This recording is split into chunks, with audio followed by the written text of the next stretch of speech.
अकोट शहरात सध्या पोलिसांचा मोठा बंदोबस्त तैनात करण्यात आला आहे।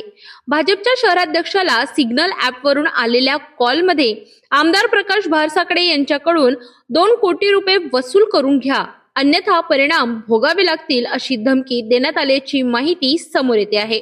या धमकीमुळे राजकीय वर्तुळात एकच खळबळ उडाली असून स्थानिक गुन्हे शाखेचे पथकही तपासात सक्रिय झाले आहेत। मात्र या प्रकरणाबाबत अधिकृत माहिती देण्यास पोलिसांनी अद्याप नकार दिलाय। दरम्यान पोलीस सूत्रांकडून मिळालेल्या माहितीनुसार या धमकीचा प्रकरणात आमदार प्रकाश भारसाकडे यांचा कोणताही संबंध नसल्याचे स्पष्ट करण्यात आले आहे।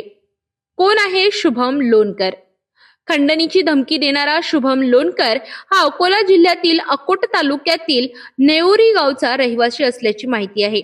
याआधी शस्त्र तस्करी प्रकरणात अकोला पोलिसांनी त्याच्याकडून 3 पिस्टल आणि जिवंत कारतूस जप्त केली होती।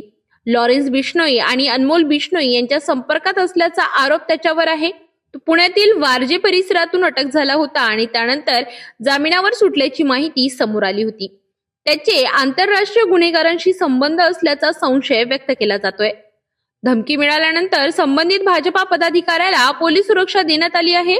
अकोट शहरात मोठा पोलीस बंदोबस्त तैनात करण्यात आला असून संपूर्ण प्रकरणाचा तपास अत्यंत गोपनीय पद्धतीने सुरू आहे।